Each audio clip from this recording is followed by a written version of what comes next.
Baruch atah Adonai Eloheinu melech haolam, asher kitshanu b'mitzvotav v'zit v'nu lahiot or lagoim v'natan lanu, at Yeshua HaMashiach, at Yeshua Mashikenu Haor HaOlam. Amen. Blessed art thou, O Lord our God, King of the universe, who has sanctified us by thy commandments, and has commanded us to be a light unto the nations, and has given us Yeshua, the Messiah, as the light of the world. Amen.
Baruch et Adonai Hamvarach.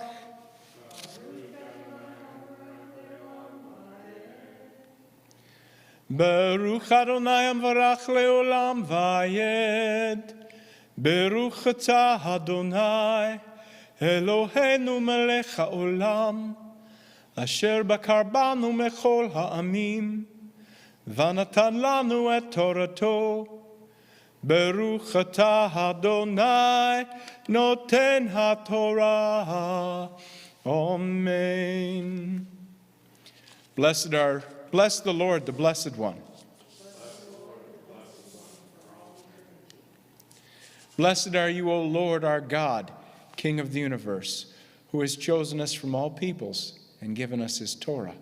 Blessed are you, O Lord, giver of the Torah. Amen.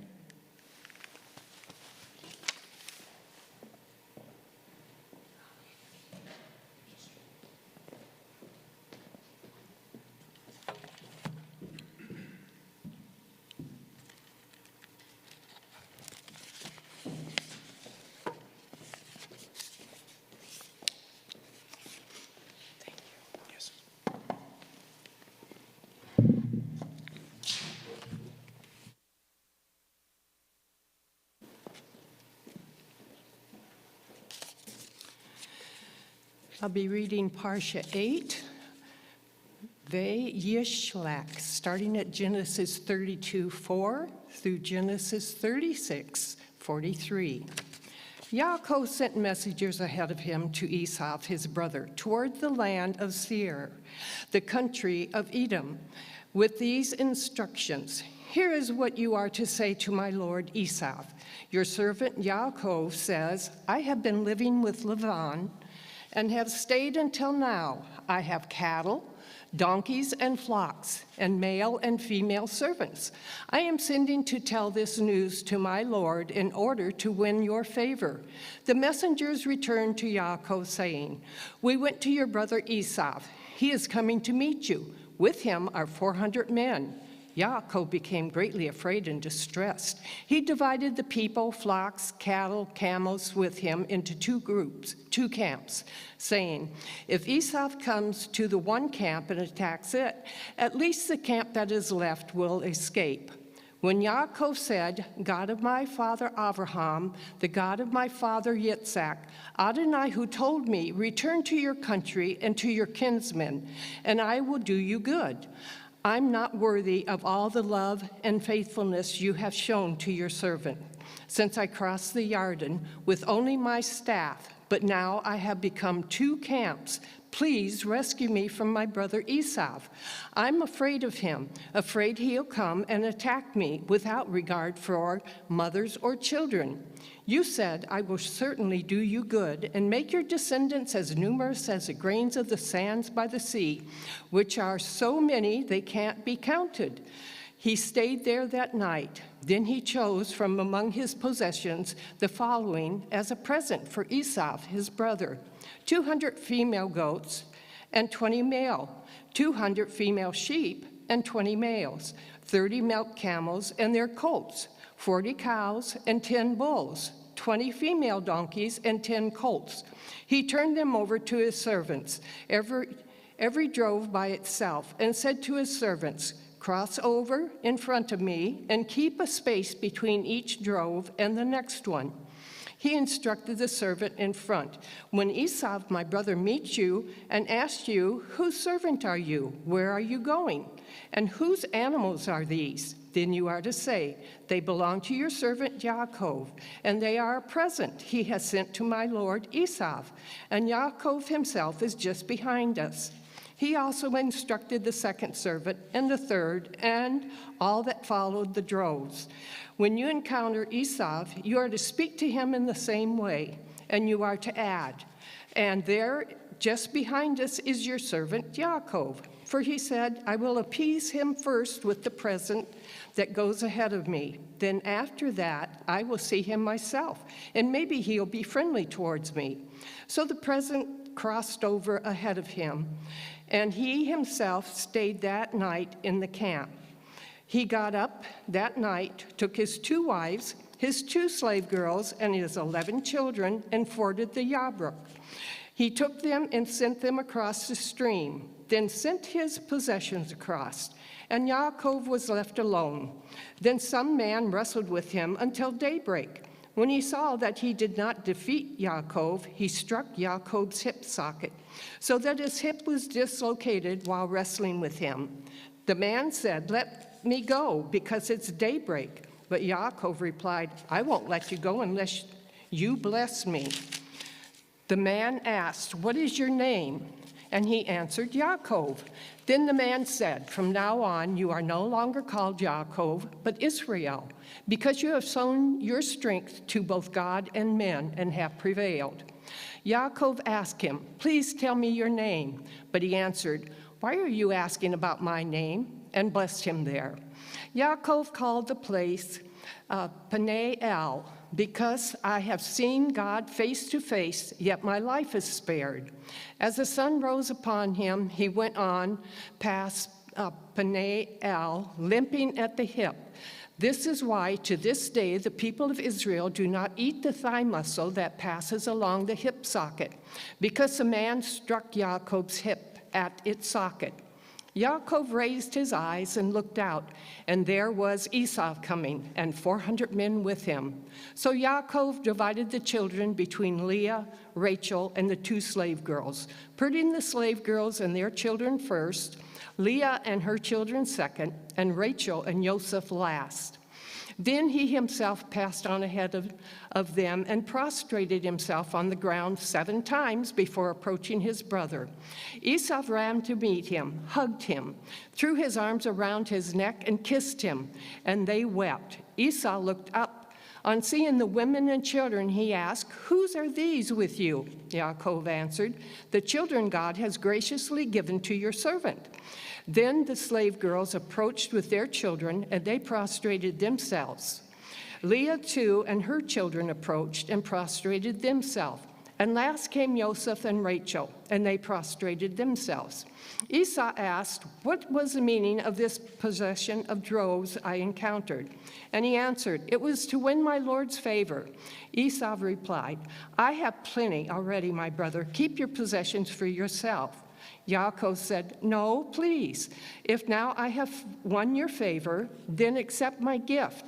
Just seeing your face has been like seeing the face of God, now that you have received me.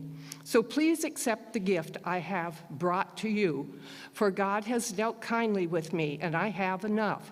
Thus he urged him until he accepted it. Esau said, let's break camp and get going. I'll go first.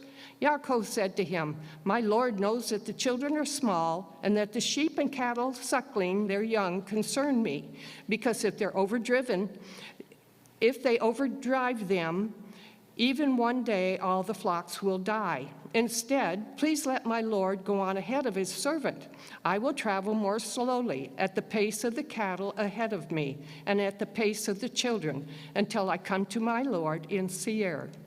Esau replied, "Then let me leave with you some of the people I have with me." But Yaakov said, "There's no need for my Lord to be so kind to me." So Esau left that day to return to Seir. Yaakov went on to Sukkot, where he built himself a house and put up shelters for his cattle. This is why the place is called Sukkot. Having traveled from Padan Aram, Yaakov arrived safely at the city of Shechem in the Canaan and set up camp near the city. From the sons of Hamor, Shechem's father, he bought for 100 pieces of silver the parcel of land where he had pitched his tent. There he put up an altar, which he called El Elohi Israel. One time, Dinah, the daughter of Leah, whom she had borne to Yaakov, went out to visit the local girls, and Shechem, the son of Hamor, the Hivi, the local ruler, saw her, grabbed her, raped her, and humiliated her. But actually, he was strongly attracted to Dinah, the daughter of Yaakov. He fell in love with the girl and tried to win her affection.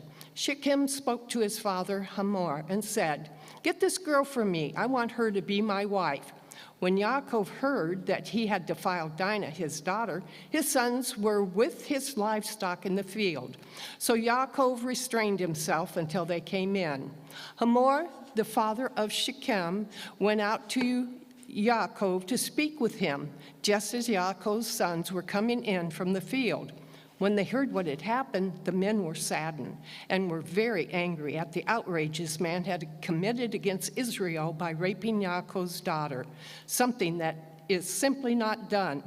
But Hamor said to them, "My son Shechem's heart is set on your daughter. Please give her to him as his wife and intermarry with us. Give your daughters to us and take our daughters for yourselves.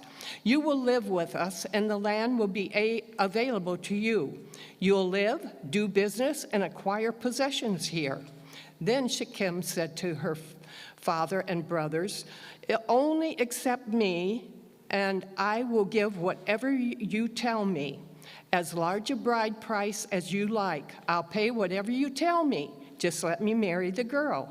The sons of Yaakov answered Shechem and Hamor, his father, deceitfully, because he had defiled Dinah, their sister. They said to him, "We can't do it because it would be a disgrace to give our sister to someone who hasn't been circumcised. Only on this condition would we consent to what you are asking, that you become like us by having every male among you get circumcised. Then we'll give our daughters to you, and we'll take your daughters for ourselves, and we'll live with you and become one people. But if you won't do as we say and get circumcised, then we'll take our daughter and go away."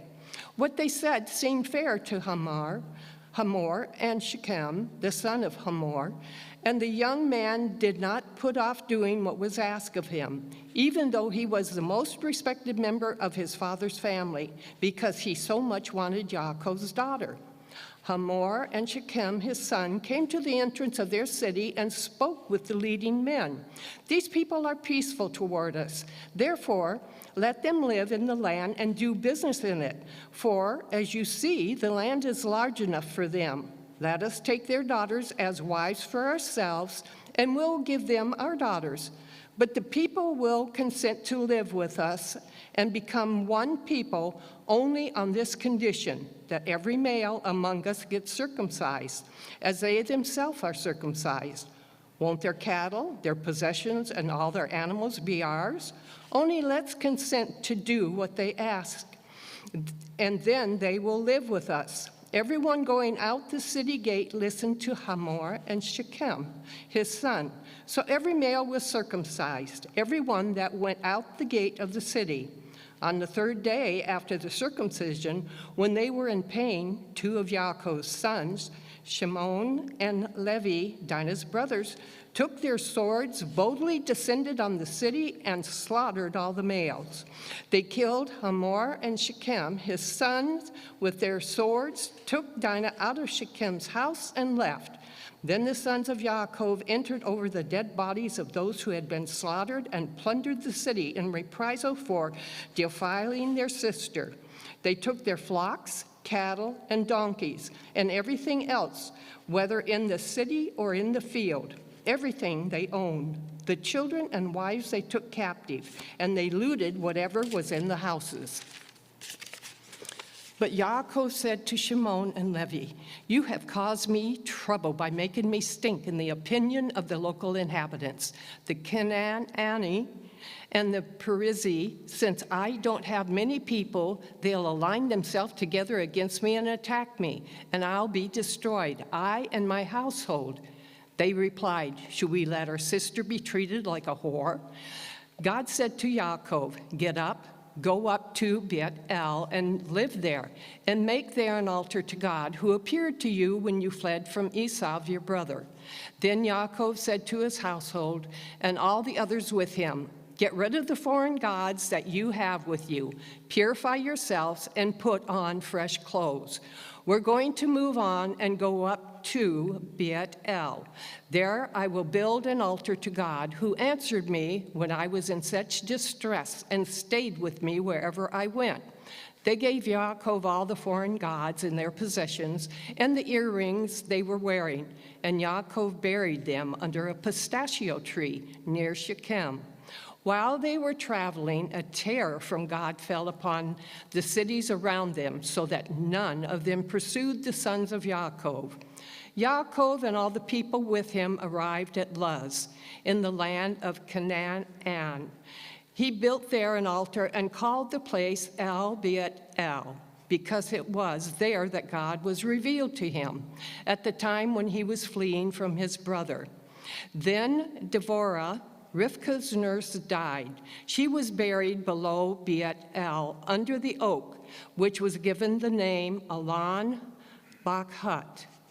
After Yaakov arrived from Padan Aram, God appeared to him again and blessed him. God said to him, "Your name is Yaakov, but you will be called Yaakov no longer. Your name will be Israel." Thus he named him Israel. God further said to him, "I am El Shaddai, be fruitful and multiply. A nation, indeed a group of nations, will come from you. Kings will be descended from you. Moreover, the land which I gave to Abraham and Yitzhak, I will give to you, and I will give the land to your descendants after you." Then God went up from him, there where he had spoken with him. Yaakov set up a standing stone in the place where he had spoken with him, a stone pillar. Then he poured out a drink offering on it and poured oil on it. Yaakov called the place where God had spoken with him Beth-el. Then they traveled on from Beth-el, and while there was still some distance to go before arriving at Ephrat, Rachel went into labor, and she had great difficulty with it. While she was undergoing this hard labor, the midwife said to her, "Don't worry, this also is a son for you." But she died in childbirth. As she was dying, she named her son Ben-Oni, but his father called him Benjamin. So Rachel died and was buried on the way to Ephrat. Yaakov set up a standing stone on her grave. It is the standing stone of Rachel's grave to this day. Israel continued his travels and pitched his tent on the other side of Migdal Eder. It was while Israel was living in the land that Reuben went and slept with Bilhah, his father's concubine, and Israel heard about it. Yaakov had 12 sons. The sons of Leah were Reuben, Yaakov's firstborn, Shimon, Levi, Yehuda, Yissachar, and Zebulun. The sons of Rachel were Joseph and Benjamin. The sons of Bilhah, Rachel's slave girl, were Dan and Naphtali. The sons of Zilpah, Leah's slave girl, were Gad and Asher. These were Yaakov's sons, born to him in Padan Aram.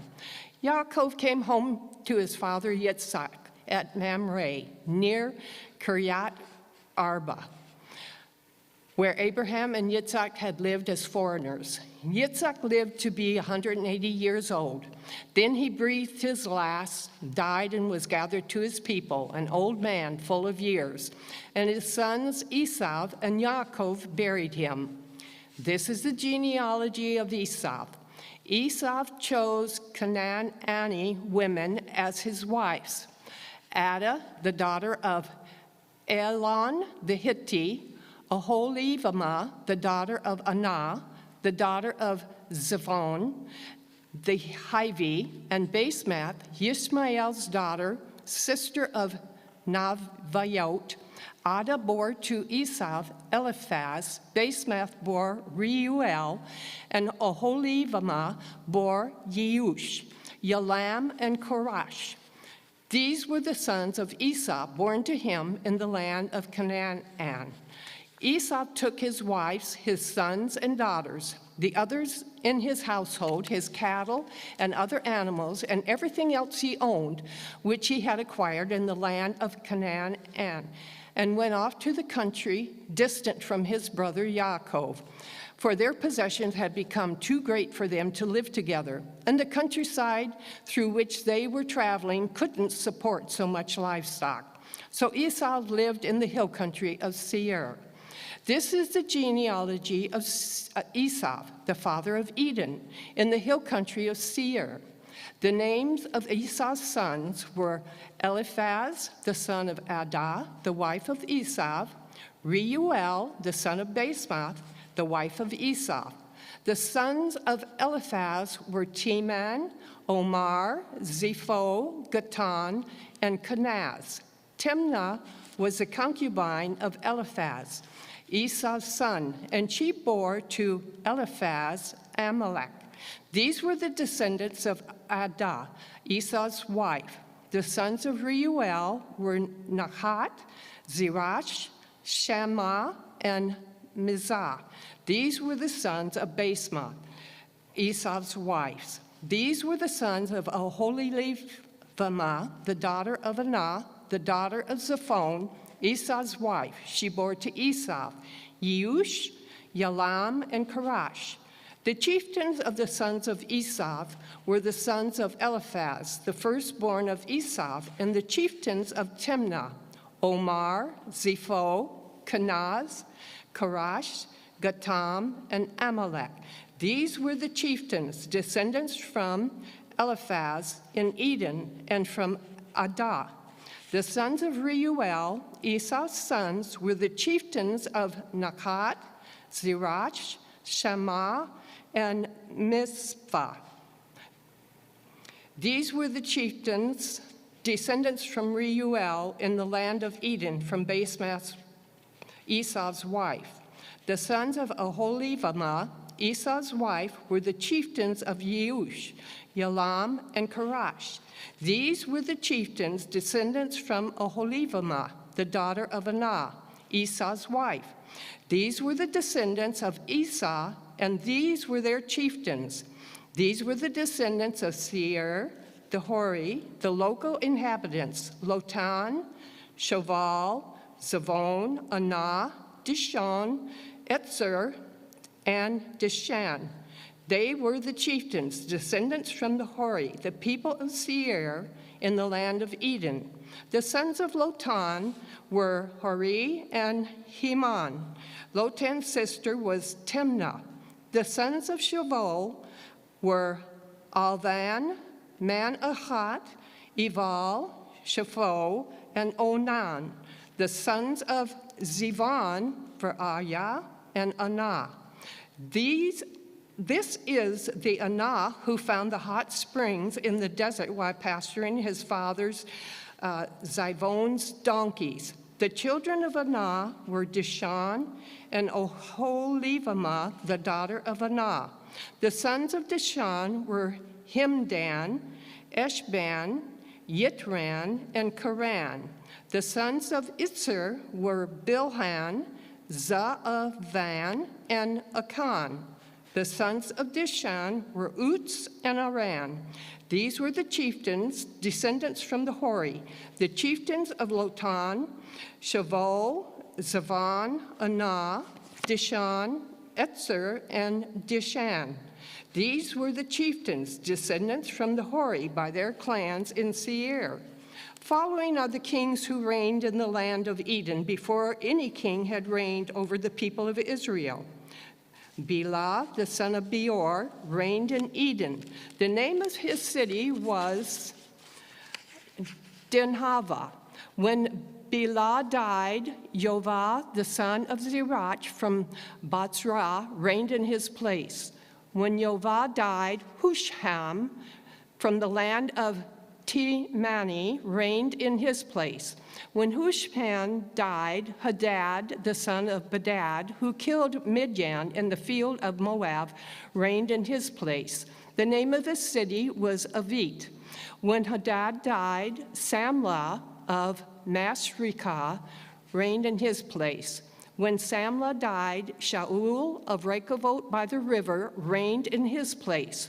When Shaul died, Baal Canaan, the son of Achbor, reigned in his place. When Baal Canaan died, Hadar reigned in his place. The name of his city was Payu, and his wife's name was Mehetabal, the daughter of Matred, the daughter of Me-Zahav. These are the names of the chieftains, descendants from Esau, according to their clans, places, and names.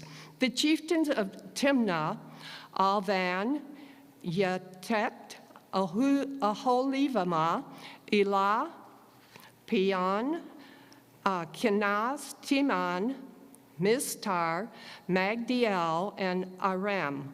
These were the chieftains of Edom, according to their settlements in the land they owned, that is, Esau, the father of Edom.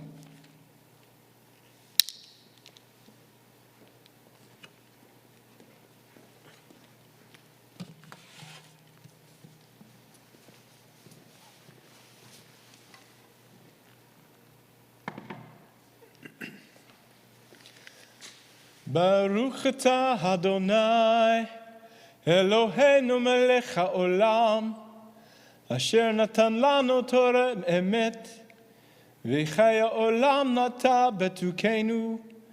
Baruch atah Adonai, noten haTorah. Amen.